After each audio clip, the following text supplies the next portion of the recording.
guys, I know it's been a while. It's been 2 weeks since I've been going from Arizona to Washington State.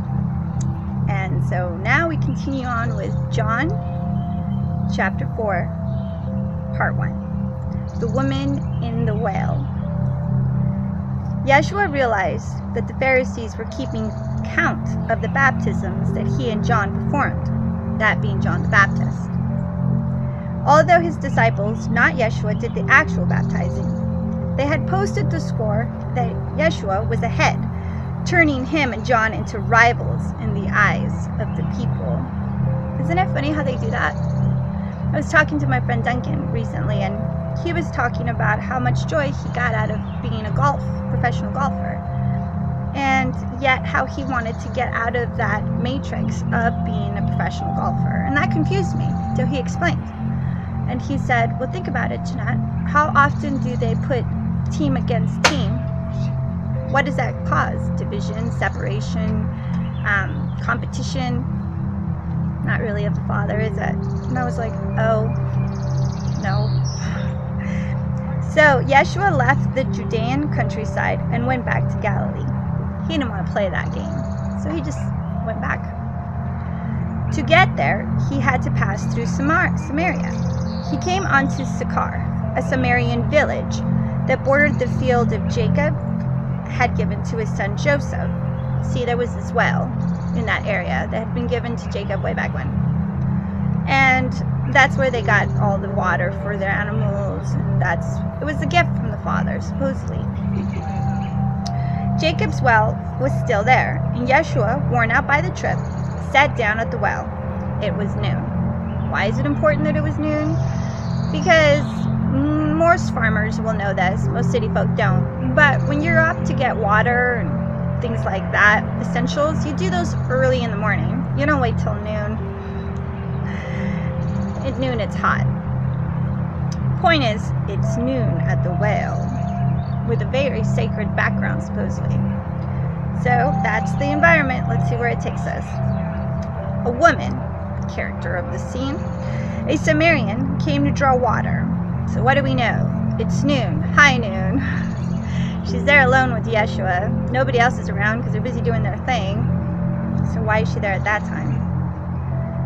She's there because she has a divine appointment with the Father. And even though the rest of the world would see her as hiding at high noon, getting water when no one else is around, Yeshua was in perfect time for this divine appointment. Yeshua said, would you give me a drink of water? In other words, she was ignoring him, so he's the one that started the conversation. His disciples had gone to the village to buy food for lunch. So in other words, they're alone. The Samaritan woman, taken aback, asked, how come you, a Jew, are asking me, a Samaritan woman, for a drink? ? See, back in the day, they wouldn't be caught dead hanging out with each other. Jews in those days wouldn't be caught dead talking to Samaritans. Why? Because they were considered heathen, dirty, yuck, no bueno. Yeshua answered, if you knew the generosity of God and who I am, you would be asking me for a drink, and I would give you fresh living water. So, I like that. What does it mean? It means that if you actually took the time to get to know who you're speaking with, by knowing who you are, you would be asking me for water. You would sense my peace, not your judgment. You would know I'm with the good guys. The woman said, sir, you don't even have a bucket to draw with. She's already looking for ways to attack him because he mentioned something of truth to her. She's like, pfft. Sir, you don't even have a bucket to draw with, and this well is deep. So how are you going to get this living water, quote unquote?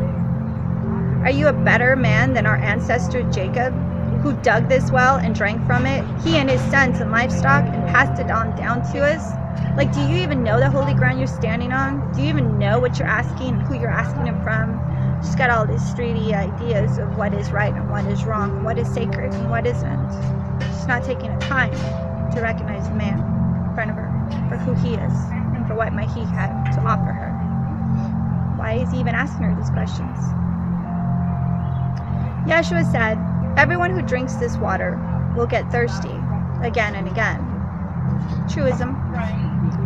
Anyone who drinks the water I give will never thirst, not ever, for his water is spiritual. It's living water. It gives you life. It gives you hope. It makes you realize who you are so that you can sustain your life. One of the hardest things in the world to do is to sustain yourself in a steady, consistent path that can't be taken off the rails by other people's opinions or suggestions or how they see you. The water I give will be an artesian spring within, gushing fountains of endless life. That's what we all want.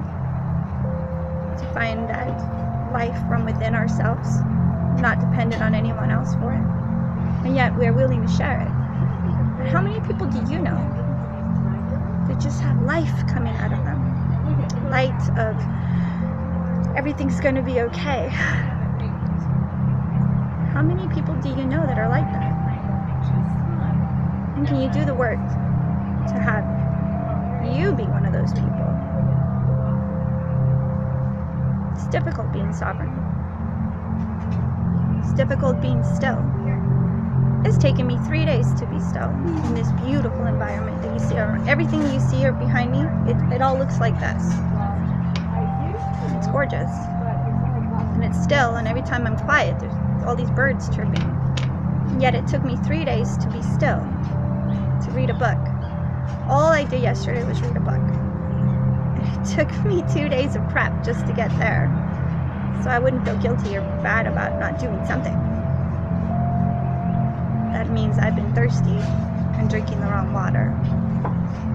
Because if I was drinking this artesian water that comes in from within, then I'd be seeing that beauty in everything and breathing all the way into my solar plex and enjoying the moment and recognizing the beauty of it and feeling peaceful. And once you're there for a minute, then you can get up and share your water with other people and be of use. But how can the servant leader, quote unquote, be of service if they can't even lead their own anxiety down into a place of peace? These are the things I think about when I read things like that, what that living water was. Please write down in the comments what it is for you, because it's going to be different for all of us. Yeshua said, everyone who drinks this water will get thirsty again and again. They'll lose their grip. They'll slip. They'll fall. They'll go into anxiety. They'll panic. They'll think that they're not good enough, that they're losers, that they're abandoning people or not doing enough for people, or they'll panic because they don't have a sense of purpose. Breathe in those moments. And that peace will be that endless drinking water, that living water that will just let you breathe all the way into your solar plexus. I can't explain it enough. And for those of us who can't even breathe that far in, much less do it consistently, well, we understand how peaceful just breathing in without anxiety can be. How refreshing it can be. Yeshua said, everyone who drinks this water will get thirsty again and again. Anyone who drinks the water I give will never thirst. Not ever. Can you imagine? The water I give will be an artesian spring within, gushing fountains of endless life. Fountains of endless peace and bliss. Bliss! We're allowed bliss and joy and abundance. We'll hopefully find out together what that means, because I certainly don't know exactly what that means. Not consistently, therefore does it count? Or am I thirsty again, therefore it doesn't count? Do you see what I'm trying to say? I hope in these videos in this upcoming year that we find that peace together. What does it mean to be in joy? What do they mean by bliss? Abundance of what? Let's find out together. The woman said, "Sir, give me this water so I won't ever get thirsty, won't ever have to come back to this well again." That well, what does that well signify? Well, it's where her ancestors found their way and kept alive. But Yeshua is saying you don't even need that. That it's within you. Does that mean that she won't have to come into shame? Drag herself in the middle of noon to that well? Avoiding this and avoiding that? Because she's there because people talk smack on her. You'll find out later in here why she's there at noon. But pretty much she's hiding. Pretty much she doesn't want her faults to be seen and judged anymore. But she has to go there. And she finds solace in going there because of the history of it. But if we don't have to go back to the past, if we can create our future, if we can create it anywhere, then we're not stuck in those energies where people see us a certain way or we see ourselves a certain way, and the momentum builds, and then all of a sudden that's who you are and that's all you'll ever be. But if you can find that living water within yourself, and anywhere you go, there you are. And create your own future. How many of us do that? Yeshua did it. He didn't have a home to rest his head on.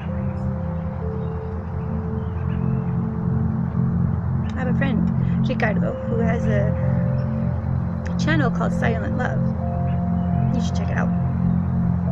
Sometimes I don't get what he's saying, but other times it really resounds. Like right now, in real life, he told me a lot about, he quoted that scripture a lot. Well, Jesus didn't have anywhere to lay his head on. But by that, it means that he could just find himself wherever he's at without having to have a home. A lot of us don't have homes. A lot of us don't have families. A lot of us can't go home. And for those here that understand what that feels like, we don't really have an option. We have to spread our wings and go. And in the last few months, as I've tried to, quote unquote, find a place to call home, or for other people to call home,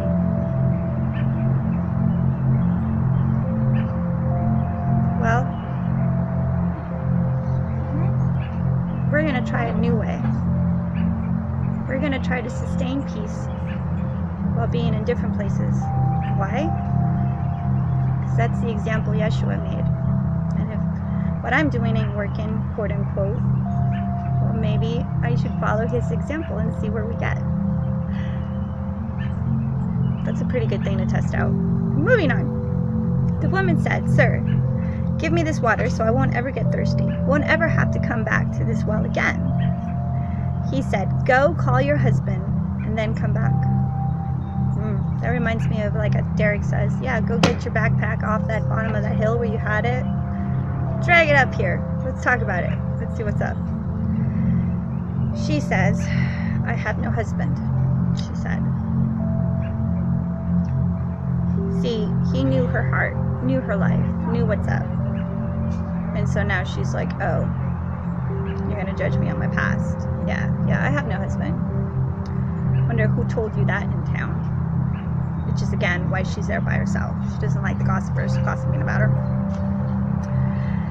Well, Yeshua says, that's nicely put. He didn't rub her face in it. He said, that's nicely put. Quote, "I have no husband. You've had 5 husbands. And the man you're living with now isn't even your husband. You spoke truth there, sure enough." Now, he used his words carefully. I bet that's the nicest anyone's ever put it to her. He's just stating the facts. He's not judging her. And he's congratulating her for actually speaking the truth. Not trying to hide it in a way like she did. It's like, you're right. You have no husband. And then she says, "Oh, so you're a prophet." Well, even though he put it so nicely, she's still going to see the negative side of it. So she snaps back, "Oh, so you're a prophet. Oh, so you know what's up. You know me, do you? Do you think you know me? Huh? So you hear some rumors around town and you just barely got into town and you're already going to judge me, so you think you're a prophet, huh? Well, tell me this. Our ancestors worshipped God at this mountain." She goes back to what she does know. Gets out of her own. She's not going to talk about her own muckety-muck. She's going to throw back what she does know about where they're standing again. So, well, then tell me this. Our ancestors worshipped God at this mountain. But you Jews insist that Jerusalem is the only place for the worship, right? So she's going to throw what she knows about them that's different than what is true for her and her people, cultivating division as a way of defending herself against the truth that he recognized and spoke out loud to her. Believe me, woman, the time is coming when Samaritans will worship the Father neither here at this mountain nor there in Jerusalem. In other words, honey, that doesn't matter what they used to say. The time will come when we will all worship together. Again, using his words carefully, taking what she throws and throwing love back. Love and truth. You worship guessing in the dark. We Jews worship in the clear light of day. Whew. So where you're guessing at things, I'm telling you the truth. And by Jews here, I don't think they mean like those Jews that Derek and Malia are currently speaking about, the ones that are not really Jewish. I'm talking about the real Jews. You worship guessing in the dark. We Jews worship in the clear light of day. That one we're just going to put in the bookshelf for now, since we are learning new things about that. But God's way of salvation is made available through the Jews. But the time is coming. It has in fact come when what you're called is not matter, will not matter, and where you go to worship will not matter.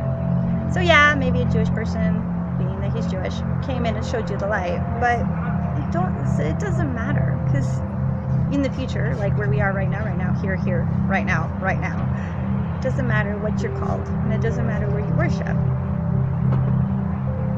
It's who you are and the way you live that count before the Father.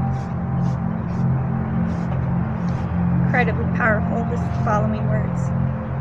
Pay heed. It's who you are and the way you live that count before the Father. Your worship must engage your spirit in the pursuit of truth. Your worship must engage your spirit in the pursuit of truth. Really take that in. Your worship must engage your spirit in the pursuit of truth. When you worship to the Father, do you seek things to be as they were in the past that made you happy? Or do you pursue him in truth so that the future can be aligned in a way that's sustainable? Think about that, please. And any comments you have about that in the comment section would be fabulous. That's the kind of people the Father is out looking for. Those who are simply and honestly themselves before him in their worship. So how do you worship? The Father wants us to be happy. The Father wants us to have a relationship with him. And if you're in a relationship with somebody, you both want one thing for each other. You want to be happy, that the other be happy as well. So in your worship, in your seeking of the truth, you must know thyself. Know what makes you happy. What is sustainably happy. Not what worked in the past. Not what you wish had worked in the past. But what makes you happy today? Follow that through until you can slowly but surely find the path that is meant for you, because you're sustainably happy. Then seek others. At least that's my path. That's the kind of people the Father is out looking for. Those who are simply and honestly themselves before him in their worship. God is sheer being itself. God is spirit. Those who worship him must do it out of their very being, their spirit, their true selves, in adoration. How can you worship in adoration if you're not happy? The woman said, I don't know about that. I do know that the Messiah is coming, and when he arrives, we will get the whole story. How many people do you know, or how many times have you been that person that said, well, if I follow this path, and if I do this, and if I do that, and if I strive and work and sacrifice, then surely good things will come to me. Has that worked out for you? Really?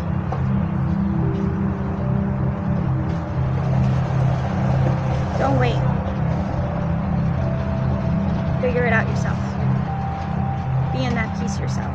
It's the most important thing in the world, and it's the hardest thing to do in this world because of the matrix being so up our butts. There, I said it. Anxiety's the worst, right? Find peace. Can you sit somewhere for 24 hours and sustain peace? If you can't do that, what good will your adoration be? That's a state of panic. Hope that made sense to some of you. The woman said, I don't know about that. I do know that the Messiah is coming. When he arrives, we'll get the whole story. Yeshua said, I am here. You don't have to wait any longer or look any further. Just be yourself. Find out who you are. Sit in your own spirit and worship me from there. Because I only want the real you. I don't want the panicky you. I don't want the suffering you. I want the you that knows that I'm holding you. The you that knows you are covered. The you that knows life can be beautiful. And that you are powerful. And that your compassion will outdo anything else. But you have to start with compassion for yourself. You can't give when you don't know how to give yourself. The woman said, I don't know about that. And he said, well, I am he. You don't have to wait any longer or look any further. Just then, his disciples came back. People. And they looked shocked. They couldn't believe that Yeshua was talking to this kind of woman. No one said what they were all thinking, but their faces showed it. Yeshua knew their heart. That's why he chose to talk to her alone. If they'd been there, she would never have been able to put her guard down enough to hear or confess or speak her mind. She may have been not exactly trippingly on the tongue when she was speaking to him, but she was showing where she was in her state of mind for that time and space. So he was able to speak to her in a way that could direct her future if she only listened. And I think she did, because check it out. The woman took the hint and left. Condemnation had come into their space, so she left. She left with the truth that he had given her. In her confusion, she left her water pot. The things that were important and of value before this conversation no longer were important or of value now. Back in the village, she told the people, where before she would hide from them. Now she's going at them, going, look, this man knew exactly who I was.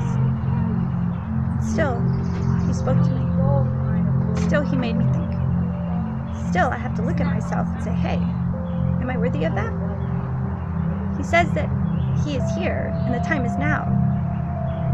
What does it mean? Let's find out.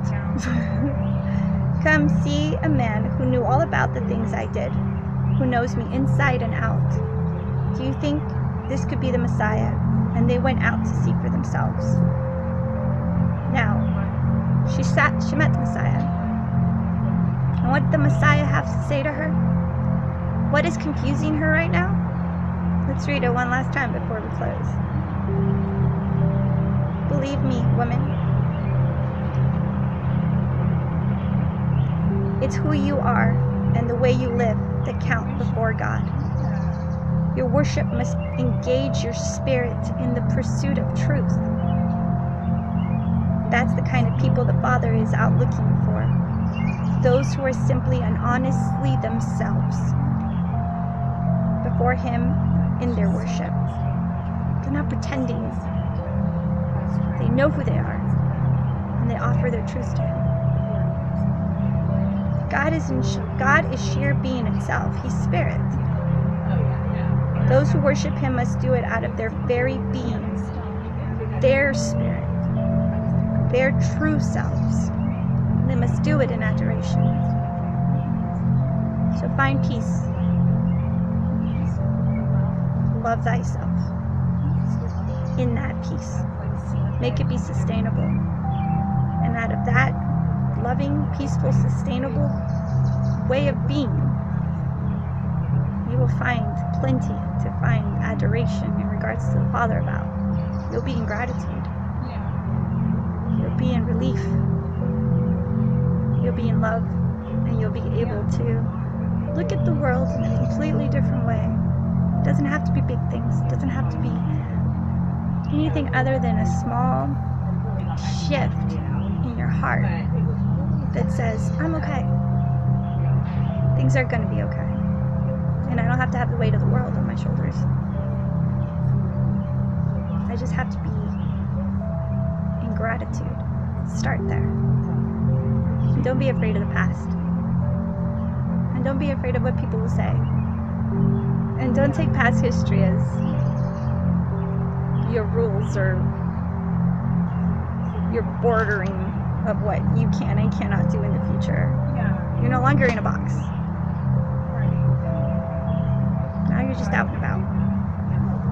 I hope that made sense. I love you guys.